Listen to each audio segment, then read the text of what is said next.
scandal here. The government of Pennsylvania and the federal government have covered this up. Tom Ridge, a pro-abortion governor, Republican pro-abortion governor, ordered that the abortion clinics not be inspected any longer once he took over, because he said that it was a barrier to have these inspections was a barrier to women seeking abortions, and that the clinics should be allowed to, quote, do as they pleased. And then the following two governors, Mark Schweiker and Ed Rendell, reinforced that ruling and said, we're not going to inspect these places. Now, what have we said for years? The abortion distortion. Right. So if this was a chiropractic clinic, if it was a dentist office, if it was a veterinarian. It was a veterinarian clinic. They would have been inspected and shut down, etc. Right. But because it's abortion, the distortion comes in, and these guys can do whatever they want, and he did. There's no reason in the world why every so-called pro-choice person in America shouldn't be getting behind us on this.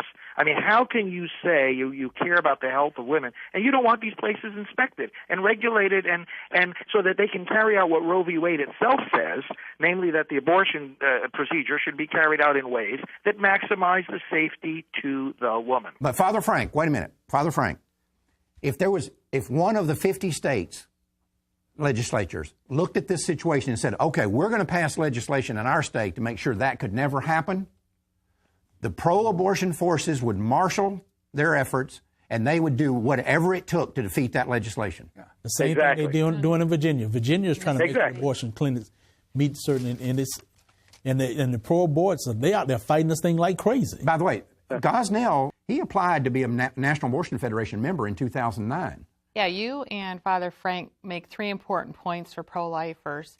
Number one, the other side is trying to portray him as an outlier. Right. He is not. Right. There's plenty of evidence that abortionists have killed babies who survived. Number two, the abortion industry knew.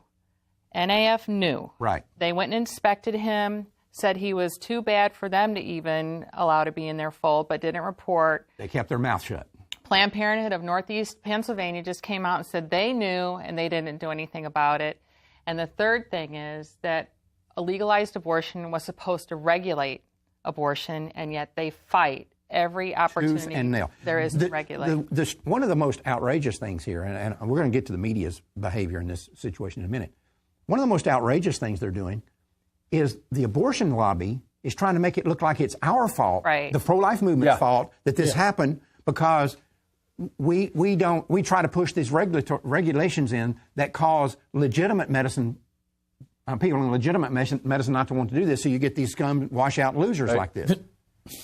Some reporters said that the reason people went to Gosnell is because people didn't want to cross a picket line of another abortion clinic. It's ridiculous. So in other words, the pro-life justification fault. is, it's always our fault.